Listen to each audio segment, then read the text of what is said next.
Good afternoon. I am Natalie Moore, and I am going to be giving a speech over a demonstration of how to install box braids. And this is my audience. Are you ladies tired of having to get up with the daily routine of styling and combing your hair? Well, I discovered a way that you can eliminate having to get up and comb your hair daily by learning how to install box braids. That way, it not only saves you time, but it can save you money as well if you learn this process. Over this course, I am going to discuss with you ladies the installation process, the convenience of box braids, and I'm also going to discuss the final result of what it should look like when you have completed this process. Okay? First, I will talk about convenience of box braids. Box braids are so convenient. Say, for instance, you jump up late for work and your hair is a mess. If you have box braids, you will have to do just a bare minimum of styling to no styling at all. It's really a hairstyle that you can just get up and basically go. Also, if any of you ladies are interested in getting fit, or if you're currently a gym member, box braids is a great thing to have.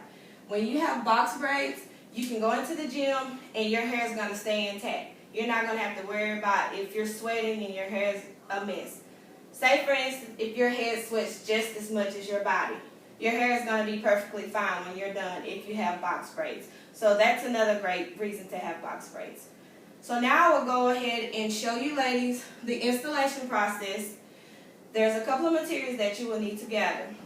You will first need to have some braiding hair. This is synthetic expression hair. You can purchase it at any of your local hair stores for $5.99 a bag. This is a great brand. If you're going to do a child's head, you may need anywhere from 3 to 4 bags of hair. If you decide to do it on an adult, depending on the size of the braids or how big they want the braids or how much hair they want on their head, then you may need anywhere from 5 to 7 bags of hair. Next, you will need to get a rat tail comb. With a rat tail comb, this is the comb that's best for when you're going to be parting and sectioning off the hair to install the braids.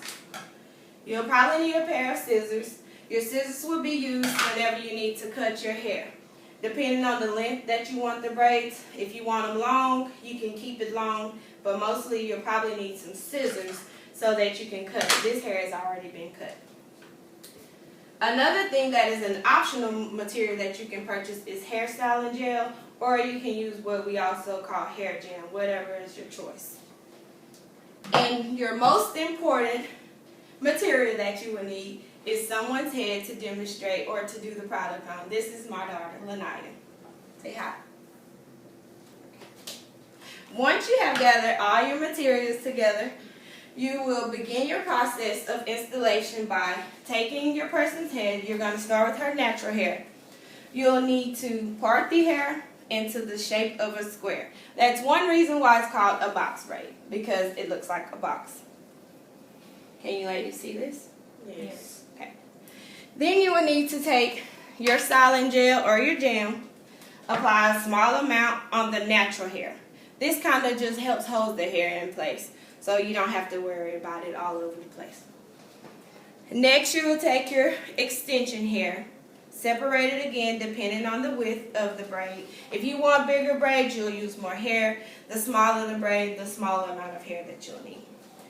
You will take the hair and you're going to thin it and stretch it on the ends. Be sure that you try and separate the hair and thin it to where it's kind of equally thin on the end so you don't have that much hair hanging.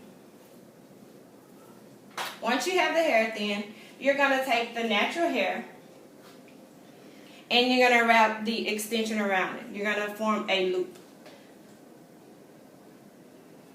Once you wrap the natural hair around, then you therefore should have 3 pieces of hair to start with. 1 piece for your natural hair and 2 for the extensions. Once you take this, you're going to begin to braid the hair in a crisscross motion, one on top of the other. Some people braid overhanded, some people braid over, some people braid under. It just depends on my mood on pretty much how I braid. So then you're going to continue to braid the braid down as so. And again, keep in mind that you'll want to start on the edges of the person's head. That way, if you're pushed for time and you don't get to complete the head, you can pull the braids up. And you could just wear it and no one really know they're not completed. Only you and whoever's doing it. It's a good tip. It's come in handy many times. So braid the hair all the way down. And again, you're going to leave probably 3 inches of hair unbraided on the end. I have a picture that I can demonstrate to you ladies where I previously braided my other daughter's hair, just showing you the effect and what I mean when I say start around the edges, part your hair in a box section and braid down. This is a picture of the edges completed. Once you have installed the braid, then we're going to talk about the process of repeating it. You're going to repeat the steps where I started by parting the hair until you have the correct or the desired number of boxes that you want. Install the hair again and just braid all the way down until you have finished the hair in its entirety.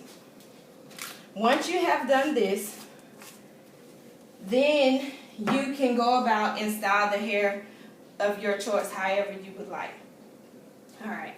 It usually takes anywhere from 4 to 8 hours when you're braiding hair.